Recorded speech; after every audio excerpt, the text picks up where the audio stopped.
òní ni àwọ̀ ìwá sí ìdánidúró náà. Òní ni àwọ̀ ìpè 24 days. Ẹnìkan ṣàmì látòrí afẹ́fẹ́. Ó ní ṣe é dá dúró. Ní Jésù.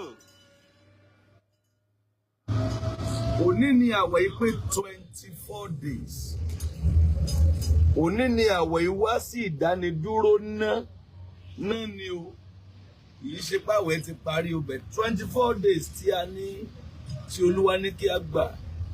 Òní ló pé 24 days gangan. Ẹni bá nawọ́ ibi sí ọ, ó máa fi ọwọ́ ara ẹ̀ ṣera. Ní Jésù. Mo dúró lórí Kristi àpáta ilẹ̀ mìíràn ìyanrìn ni. Mo fẹ̀yìntì àgbélébùú.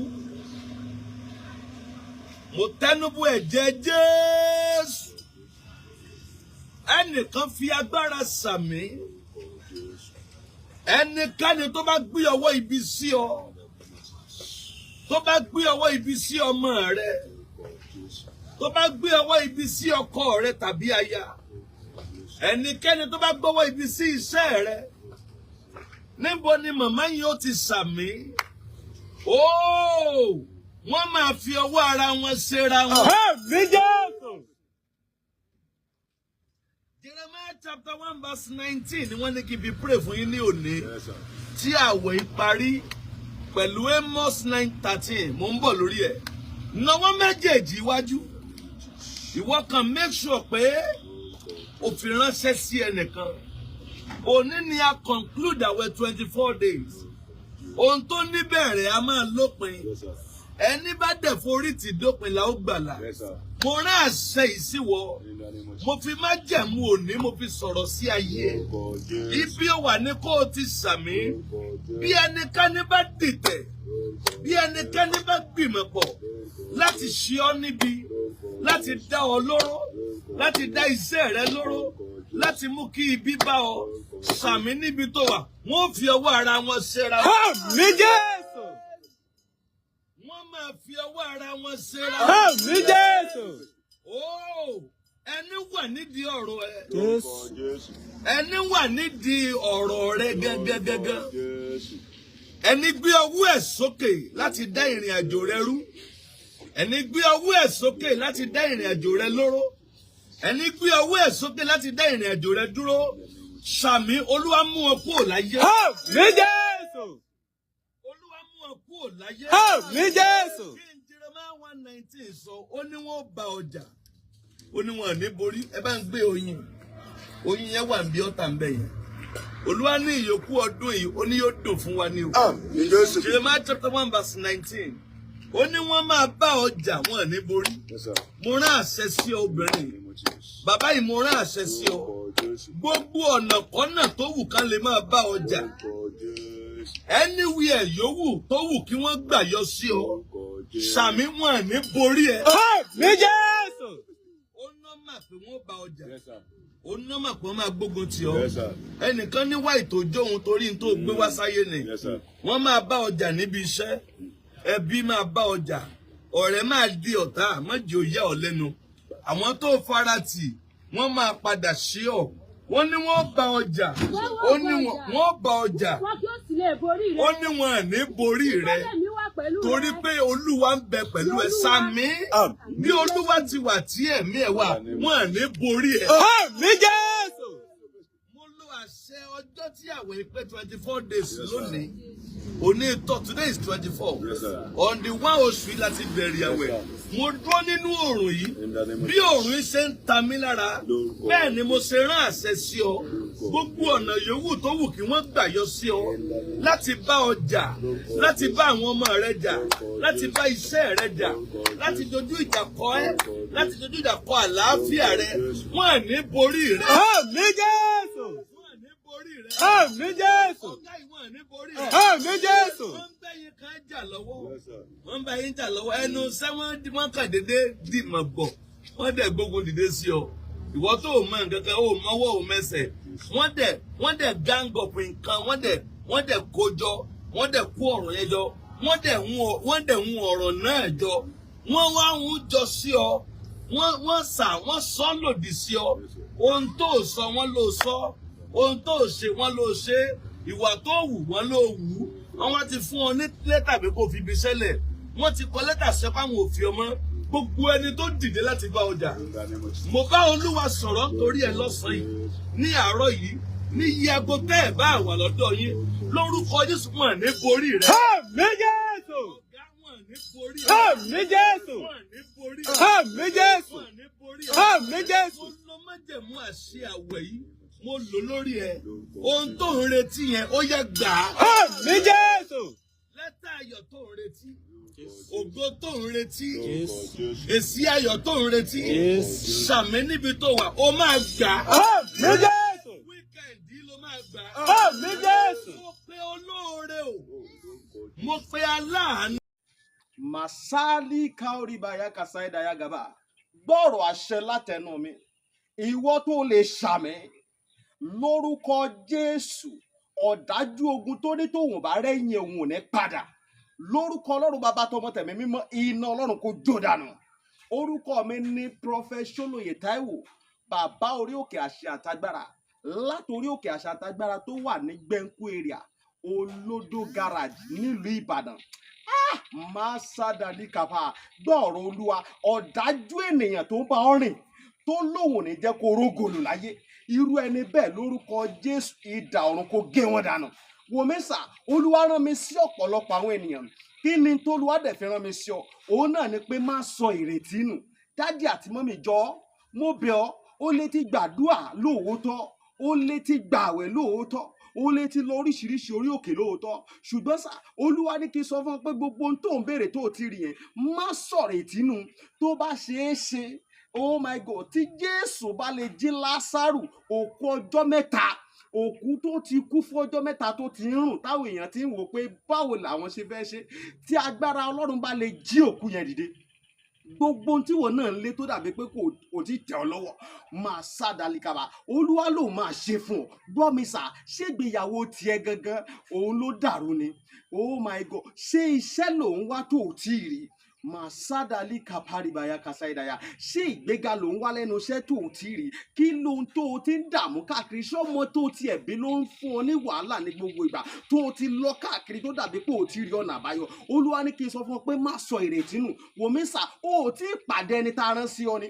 òun ló fà á ṣùgbọ́n Olúwa rán mi sọ pé àkókò rẹ ti tó òun fẹ́ tú ọ sílẹ̀ nínú gbogbo àjàgà ogun èyí tí ayé rẹ wà ẹnìkan máa ṣàmẹ gbọ́ọ̀rọ̀ Olúwa gbogbo àjàgà ogun lórí ayé rẹ gbogbo àjàgà ogun lórí àyànmọ́ rẹ lórúkọ Jésù iná Ọlọ́run kó jádànù wòmísà bóyá o tiẹ̀ wà lókè òkun ò ń ṣiṣẹ́ ṣùgbọ́n síbẹ̀ ò lákòjọ bóyá o tiẹ̀ wà lókè òkun ò wáwé ìgbèlú ṣùgbọ́n ó ti dààmú káàkiri ṣùgbọ́n dàbí pé kò tí ì tẹ̀ ọ́ lọ́wọ́ bóyá o tiẹ̀ wà lókè ní Nàìjíríà tí wọn náà ń lé visa ṣùgbọ́n tó jẹ́ pé gbogbo ìgbà ni wọ́n ń decline visa rẹ̀ gbọ́ ìròyìn ayọ̀ rèé fún ọ Olúwa ló fẹ́ yọ̀ǹda rẹ̀ fún ọ pẹ̀lú ọwọ́ agbára mi ò ní àkókò tó pọ̀ ṣùgbọ́n t'Olúwa rán mi ní sí ọ ni pé jẹ́ a jọ gbàdúrà papọ̀ jẹ́ a jọ wá ojú Olúwa kí ni orísun ogun tó ń jà ọ́ gan wọn ò tí ì rí orísun ogun tó ń jà ọ́ ló fi dàbí pé kò tí ì sí ọ̀nà àbáyọ jẹ́ kí n gbàdúrà pẹ̀lú rẹ jẹ́ n sọ́nà fún ọ tí Olúwa bá sọ fún mi lórí ọ̀rọ̀ ayé rẹ ìwọ náà jájọ gbàdúrà lé lórí kó o wá wò pé ṣé lóòótọ́ ṣé wòlíì ni mo pè ní àbí kì í ṣe wòlíì wòmísà tó o bá pe wòlíì ìwọ kọ́ ni wàá ṣàlàyé orísun ogun tó ń jà ọ́ wòlíì lolúwa máa mí sí tí ó sọ àṣírí ogun tó ń jà ọ́ tí wàá sì rí i pé lóòótọ́ àṣẹ ni tọ́lọ́run rán sí mi rè wòmísà ọ̀pọ̀lọpọ̀ àwọn ìyanu ló ń ṣẹlẹ̀ lórí òkè tí mo ti ń bá ọ sọ̀rọ̀ yìí ṣùgbọ́n mélòó ni mo fẹ́ tẹnubọ̀ nínú àwọn ìyanu tó ń ṣẹlẹ̀ ṣùgbọ́n wọn náà lè gbìyànjú jájọ gbàdúrà má jẹ́ kó sú ọ jájọ gbàdúrà mo máa ń sọ ní gbogbo ibi tí n bá dé màá sọ fún ọ pé ọjọ́ tó bá lọ sọ pé ò ṣe mọ́ ìjọ ẹ̀ báyìí náà lógun ti borí ayé yẹn lórúkọ Jésù ogun ò ní borí ayé rẹ ẹ̀rọ ìbánisọ̀rọ̀ tí wàá fi pè mí fún àdúà àti ọ̀nà àbáyọ sí ogun tó ń jà ọ́ bóyá àwọn tiẹ̀ fẹ́ mọ àṣírí ogun tó ń jà ọ́ pè mí jẹ́ ń gbàdúrà fún ọ kí n dẹ̀ sọ àṣírí ogun tó ń jà ọ́ fún ọ nọ́mbà yẹn rẹ o orí WhatsApp nọ́mbà gangan tí wàá fi pè mí sí òun náà ni +234 70 25 47 54 27 +234 70 25 475427 lórúkọ Jésù. Àánú máa yanjú ọ̀rọ̀ rẹ. Gbogbo bí tó ti dé tó dàbí pé kò sí ọ̀nà àbáyọ, ní kété tó o bá ti ń pè fún àdúrà lórúkọ Jésù, wàá rí ọ̀nà àbáyọ. Ògo ni forúkọ Olúwa. Jésù Olúwa wa. Àmín, àmín, àmín lórúkọ Jésù. Stay blessed in Jesus' name. Mo pe olùrànlọ́wọ́ pín fún àwọn èèyàn rẹ, pín fídíò ìkáàkiri jù sọ́dọ̀ wọn pé ẹ gbà. Òní ni àwẹ̀ tí Agbala Gabriel ń gbà. Òní ló yọrí sí 24 days. Mo pe olóore, mo pe àwọn aláàánú, mo pe àwọn olùrànlọ́wọ́. Ibo ni wọ́n wà ní wíkẹ̀ndì yìí? Wọ́n máa yọjú sí ọ. Àmín Jésù. Mo pe àwọn olóore, mo pe àwọn aláàánú, mo pe àwọn olùrànlọ́wọ́. Gbogbo ibi tí wọ́n bá wà, mo fi májẹ̀mú ọjọ́ òní sọ̀rọ̀. Tí àwẹ̀ ìpé 24 days, wọ́n máa yọjú sí ọ. Àmín Jésù. Wíkẹ̀ndì yìí, òní Thursday, Friday, Saturday, Sunday, ó máa gbàlejò olóore. Àmín Jésù. Ó gbàlejò olóore. Àmín Jésù. Ó máa gbàlejò olóore. Àmín Jésù. Ó máa gbàlejò olóore. Àmín Jésù. Ó máa gbàlejò olóore. Àmín Jésù. Ó máa gbàlejò aláàánú. Àmín Jésù. Ó máa gbàlejò olóore. Àmín Jésù. Mo pe olóore fún ọmọ Àmín yìí. Mo pe aláàánú fún Àmín Jésù. àwọn tí wàá mọ̀ tí ìtàn ó fi yí padà. Àwọn tí wàá mọ̀ tó fi gbàwé ìgbélu yẹn. Àwọn tí wàá mọ̀ tí wàá fi gba iṣẹ́ yẹn. Àwọn tí wàá mọ̀ tó kò fi máa jáde lára ẹ̀. Àwọn tí wàá mọ̀ tí ìrànlọ́wọ́ fi dé. Àwọn tí wàá mọ̀ tó fi ní gbégbé ayé bákan náà mọ́. Bó o bá sàmí, wíkẹ̀ndì wọ́n máa yọjú sí ọ. Àmín Jésù.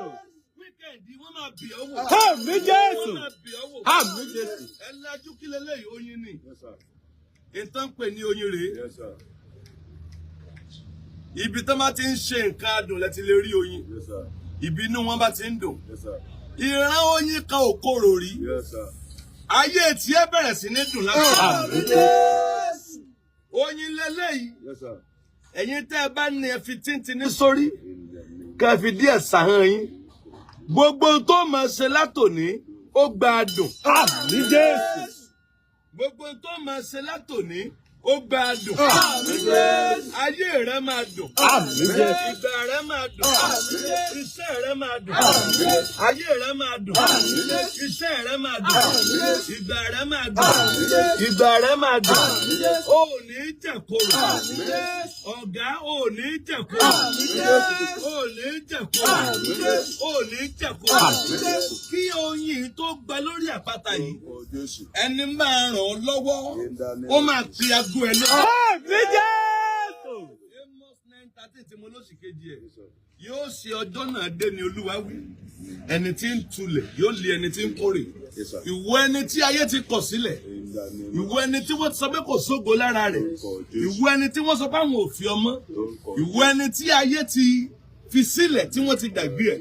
Bó o bá sàmí lórúkọ Jésù lọ digi ńlá mọ́. Àmín Jésù. Ìwọ ẹni tó ṣẹ̀ṣẹ̀ ń tulẹ̀ tó ò tiẹ̀ tí ì kórè. O ò mọ ibi tó bàjá lọ́dún yìí. O ò tiẹ̀ mọ ibi tó kẹrù rẹ sí. Wọ́n ti fún ọ níwèé pé kó kú òǹlé. O jẹ́wọ́ lé bíìlì pọ̀ lọ́rùn ẹ̀. O ò mọ bí wàá ṣe ṣe. Ìdààmú bá ìrìn àjò rẹ. O tiẹ̀ wá rò pé kí ni màá ṣe báyìí. Masali kaoribaya kasaidaya gaba. Gbọ́rọ̀ àṣẹ látẹnu mi. Ìwọ tó lè ṣàmì lórúkọ Jésù. Ọ̀dájú ogun tó ní tòun bá rẹ́yìn òun ò ní padà. Lórúkọ Ọlọ́run bàbá tọmọ tẹ̀mí mímọ́, iná Ọlọ́run kó jó dànù. Orúkọ mi ní Prophet Ṣólóyè Táíwò, bàbá orí òkè àṣẹ àtagbára. Látorí òkè àṣẹ àtagbára tó wà ní Gbẹ́ńkú area, Olódó garage nílùú Ìbàdàn. Máa sádàdí kàfà gbọ́ọ̀rọ̀ Olúwa. Ọ̀dájú ènìyàn tó ń bá ọ rìn tó lóun ò ní jẹ́ kó rógòlù láyé. Irú ẹni bẹ́ẹ̀ lórúkọ Jésù idà ọ̀run kó gé wọn dànù. Wòmísà, Olúwa rán mi sí ọ̀pọ̀lọpọ̀ àwọn ènìyàn. Kí ni t'Olúwa dẹ̀ fi rán mi sí ọ? Òun náà ni pé má sọ ìrètí nù. Dádì àti mọ́mì jọ̀ọ́, mo bẹ̀ ọ́, ó lè ti gbàdúrà lóòótọ́, ó lè ti gbààwẹ̀ lóòótọ́, ó lè ti lọ oríṣiríṣi orí òkè lóòótọ́. Ṣùgbọ́n sà, Olúwa ní kí n sọ fún ọ pé gbogbo ohun tó ń béèrè tó ti rí yẹn, má sọ ìrètí nù. Tó bá ṣeé ṣe, oh my God, tí Jésù bá lè jí Lásárù òkú ọjọ́ mẹ́ta, òkú tó ti kú fún ọjọ́ mẹ́ta tó ti ń rùn, táwọn èèyàn ti ń wò pé báwo làwọn ṣe fẹ́ ṣe, tí agbára Ọlọ́run bá lè jí òkú yẹn dìde. gbogbo ohun tí wọn náà ń lé tó dàbí pé kò tí tẹ̀ ọ́ lọ́wọ́ máa sádàlíkàbà olúwa ló máa ṣe fún ọ gbọ́ mi sà ṣégbéyàwó tiẹ̀ gangan òun ló dàrú ni oh my god ṣé iṣẹ́ lòun wá tó ò tí ì rí máa sádàlí kàpárìbàyà kàsáìdàyà ṣé ìgbéga lòun wá lẹ́nu iṣẹ́ tó ò tí ì rí kí lóhun tó o ti ń dààmú káàkiri ṣé ọmọ tó ti ẹ̀bí ló ń fún ọ ní wàhálà ní gbogbo ìgbà tó o ti lọ káàkiri tó dàbí pé ò tí ì rí ọ̀nà àbáyọ olúwa ní kí n sọ fún ọ pé má sọ ìrètí nù wòmísà o ò tí ì pàdé ẹni tá a rán sí ọ ni òun ló fà á ṣùgbọ́n olúwa rán mi sọ pé àkókò rẹ ti tó òun fẹ́ tú ọ sílẹ̀ nínú gbogbo àjàgà ogun èyí tí ayé rẹ wà ẹnìkan máa ṣàmẹ gbọ́ọ̀rọ̀ olúwa gbogbo àjàgà ogun lórí ayé rẹ gbogbo àjàgà ogun lórí àyànmọ́ rẹ lórúkọ jésù iná ọlọ́run kò jádànù wòmísà bóyá o tiẹ̀ wà lókè òkun ò ń ṣiṣẹ́ ṣùgbọ́n síbẹ̀ ò lákòjọ bóyá o tiẹ̀ wà lókè òkun ò wáwé ìgbèlú ṣùgbọ́n ó ti dààmú káàkiri ṣùgbọ́n dàbí pé kò tí ì tẹ̀ ọ́ lọ́wọ́ bóyá o tiẹ̀ wà lókè ní nàìjíríà tí wọn náà ń lé visa ṣùgbọ́n tó jẹ́ pé gbogbo ìgbà ni wọ́n ń decline visa rẹ̀ gbọ́ ìròyìn ayọ̀ rèé fún ọ olúwa ló fẹ́ yọ̀ǹda rẹ̀ fún ọ pẹ̀lú ọwọ́ agbára mi ò ní àkókò tó pọ̀ ṣùgbọ́n tólúwa rán mi ní sí ọ ni pé jẹ́ àjọ gbàdúrà papọ̀ jẹ́ àjọ wá ojú olúwa kí ni orísun ogun tó ń jà ọ́ gan wọn ò tí ì rí orísun ogun tó ń jà ọ́ ló fi dàbí pé kò tí ì sí ọ̀nà àbáyọ jẹ́ kí n gbàdúrà pẹ̀lú rẹ jẹ́ n sọ́nà fún ọ tí olúwa bá sọ fún mi lórí ọ̀rọ̀ ayé rẹ ìwọ náà jájọ gbàdúrà lé lórí kó o wá wò pé ṣé lóòótọ́ ṣé wòlíì ni mo pè ní àbí kì í ṣe wòlíì wòmísà tó o bá pe wòlíì ìwọ kọ́ ni wàá ṣàlàyé orísun ogun tó ń jà ọ́ wòlíì lolúwa máa mí sí tí ó sọ àṣírí ogun tó ń jà ọ́ tí wàá sì rí i pé lóòótọ́ àṣẹ ni tọ́lọ̀ rán sí mi rè wòmísà ọ̀pọ̀lọpọ̀ àwọn ìyanu ló ń ṣẹlẹ̀ lórí òkè tí mo ti ń bá ọ sọ̀rọ̀ yìí ṣùgbọ́n mélòó ni mo fẹ́ tẹnubọ̀ nínú àwọn ìyanu tó ń ṣẹlẹ̀ ṣùgbọ́n wọn náà lè gbìyànjú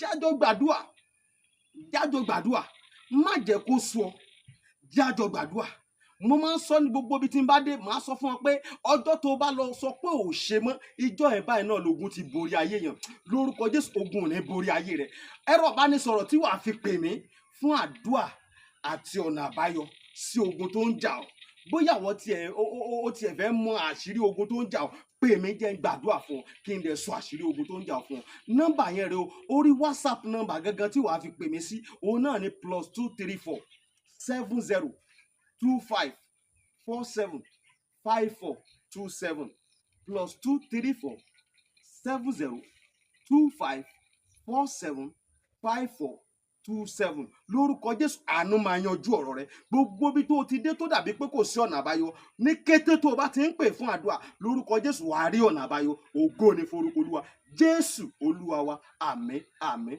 àmín lórúkọ jésù stay blessed in Jesus name.